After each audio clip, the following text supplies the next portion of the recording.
Welcome back, everyone. And listen, today's episode might make some of you stop and go, wait, that is literally me. I am already feeling that. And if you are at an A2 or B1 level in English, this conversation is made for you. I'm Eric, by the way. And I'm Lily. And Eric, you know that feeling? You are in a conversation. Someone looks at you, and it is like someone just unplugged something. The words disappear.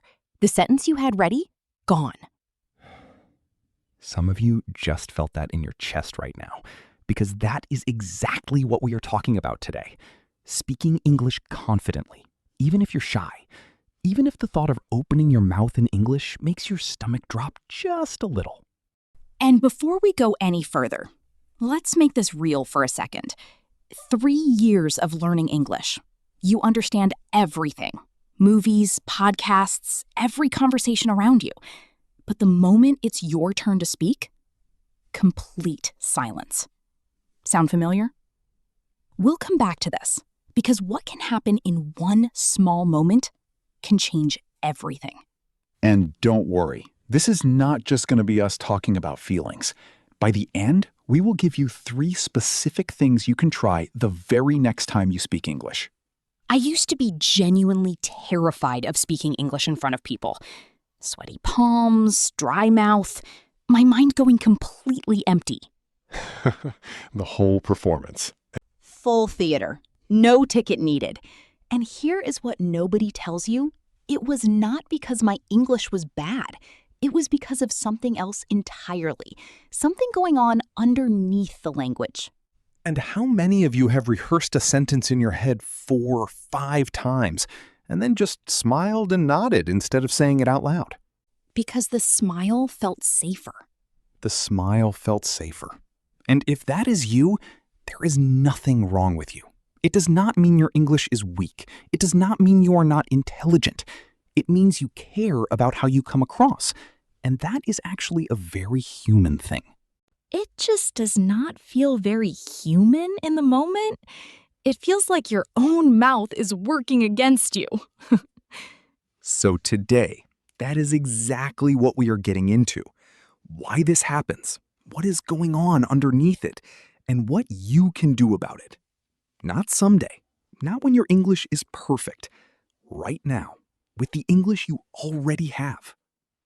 By the end of this conversation, you are going to see shyness in English in a completely different way. Not as a flaw, not as something broken, but as something you can finally understand. And trust me, once you understand it, it starts to lose its grip on you.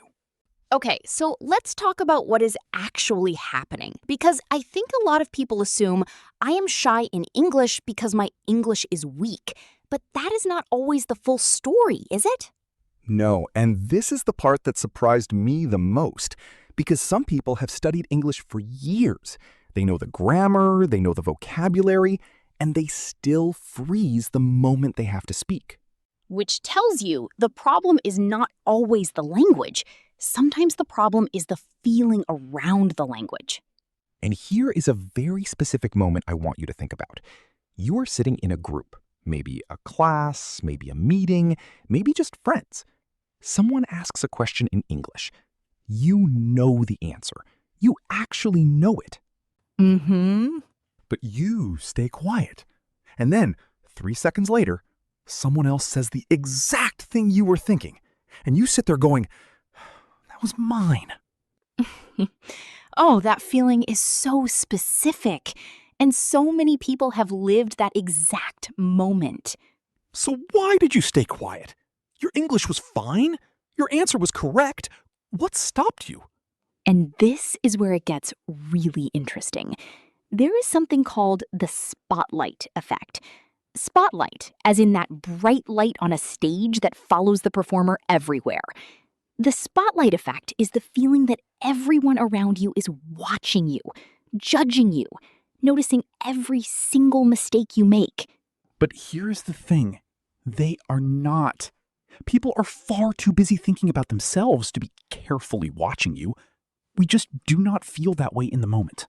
Because in that moment, The spotlight feels very, very real. Your face feels hot, your heart speeds up, and your inner critic, that little voice inside your head that judges everything you do, starts getting very loud. My inner critic was brutal. Like, I once mispronounced the word comfortable, said it as comfortable, in front of about 8 people. And my inner critic immediately went, "Everyone heard that. They all think you are ridiculous. Go home." Did anyone actually react? One person. She just said very nicely, "Oh, you mean comfortable?" I said, "Thank you." Moved on. That was it. But my inner critic, it was still talking about that moment 3 days later. 3 days. At minimum. So you start to stay quiet. And staying quiet feels safe. So you do it again next time. And before you know it, it becomes a habit. Not because your English got worse, but because silence started to feel like protection. Wait, so the silence that feels safe is actually making things harder? That is exactly it. You avoid speaking to avoid embarrassment, but the avoidance is what keeps the embarrassment alive. It is a trap, a very convincing, very comfortable trap. I genuinely never thought about it that way. I always thought I was being smart by staying quiet until I was ready. And so many people do. They are waiting to feel confident before they speak. But confidence does not work like that. It does not arrive first and then let you speak. It shows up because you speak, even when you are nervous, even when it is imperfect. And there is something about shyness in English that is different from shyness in your own language. Like, if I say something awkward in my first language, I can recover, add more words, explain myself, make a joke. But in English, in the early stages, you feel like you do not have enough words to fix a mistake.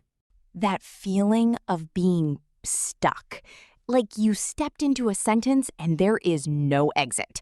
And that is a completely valid feeling. It is not weakness. It is just you are operating in a language where your toolkit feels smaller. And when your toolkit feels small, even a tiny mistake feels enormous. So you become self-conscious, overly aware of how others are seeing you, how your voice sounds, whether your pronunciation was right.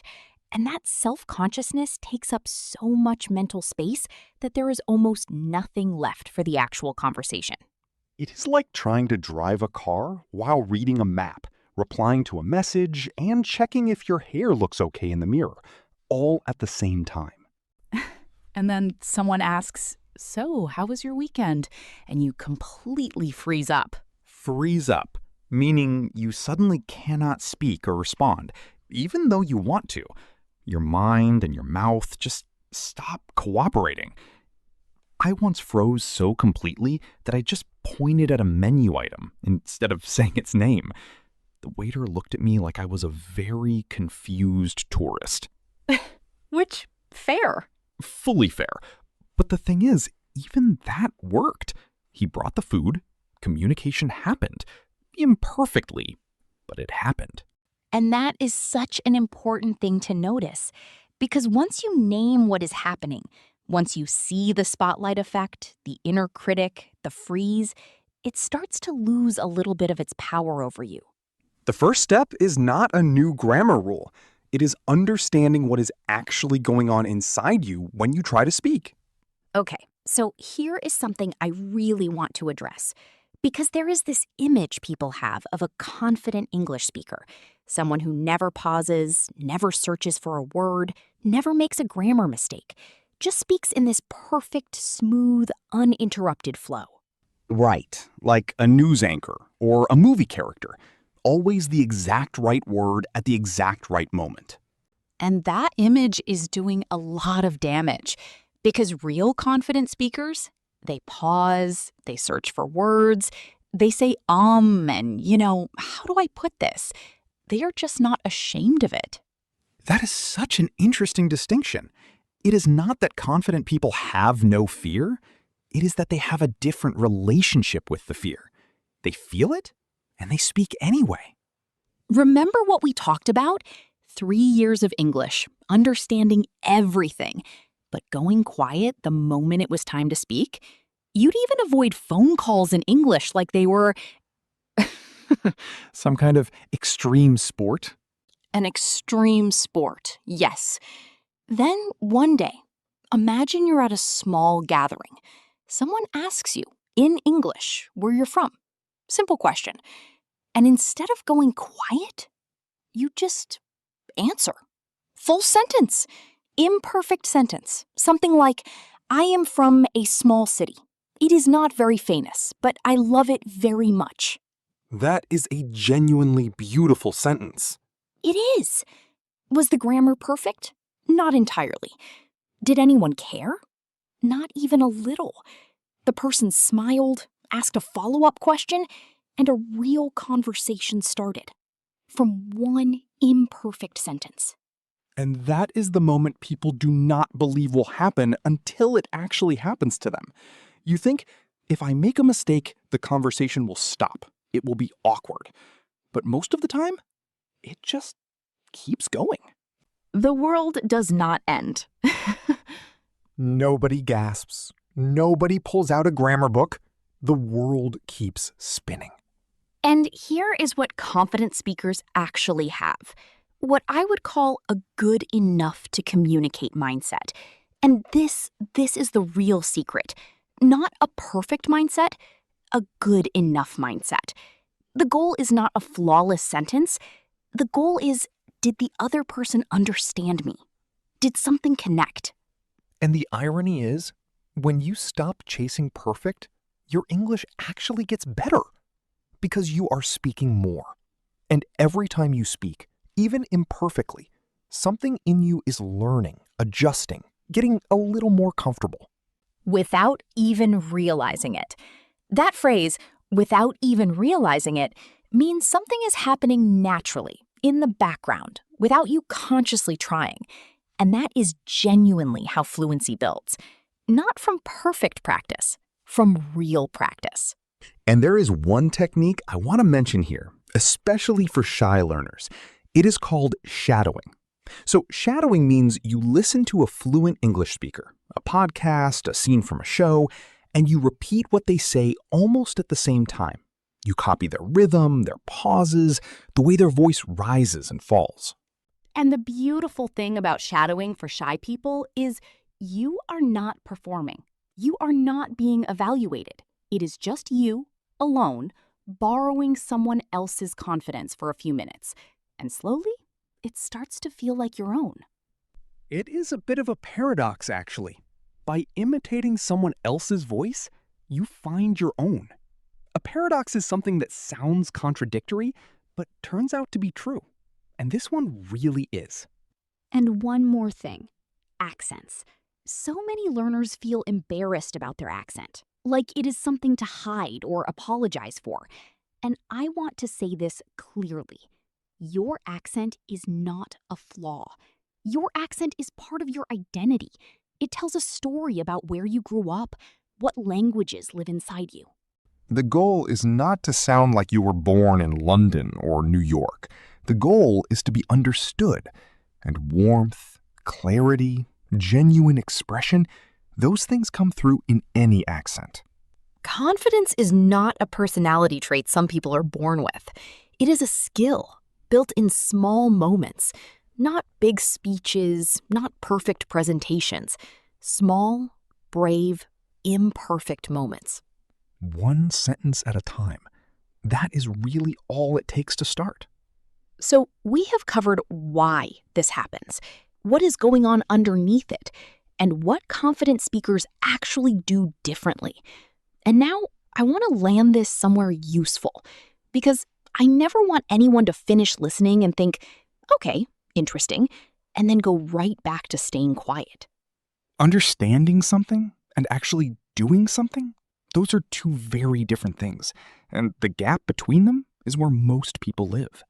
So let's close that gap.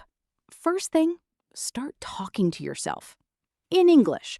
I know that sounds a little strange. It sounds like the beginning of a concerning situation. Hear me out. When you talk to yourself in English, narrating your day, describing what you were doing, thinking out loud, there is zero pressure. Nobody is watching. Your inner critic has very little to work with. And you are still practicing, still building the muscle. It is like a rehearsal that never ends, and the real performance gets easier every single time because of it. Second thing, the one-sentence rule. In your next real English conversation, do not try to say everything. Just commit to one sentence. One genuine, imperfect, real sentence. It removes the pressure of performing. You are not trying to have a flawless 5-minute conversation. You are just showing up with one sentence. And more often than not, that one sentence opens a door. Because conversation is not a test. It is a door, and you only need one sentence to open it. And the third thing, make friends with your mistakes. Not just tolerate them, actually appreciate them. Because a mistake means you tried. You opened your mouth when it would have been easier to stay quiet.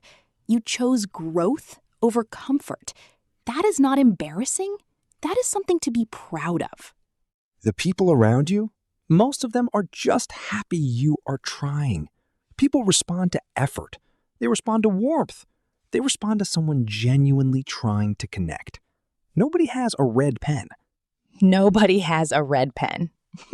I promise. So, talk to yourself in English. Use the one-sentence rule. Make friends with your mistakes. 3 things. Not 30, just 3. Do them badly at first. Do them nervously. Do them with a shaky voice if you have to. Just do them. Because confidence is not waiting at the finish line. It is built into the road. Every step you take, even the wobbly ones, is building it underneath you. And before we go, we want to hear from you. What is one sentence in English that you have always been too shy to say out loud? Just one. Write it in the comments.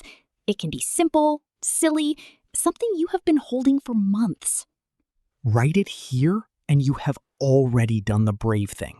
You have already said it, just in a different way.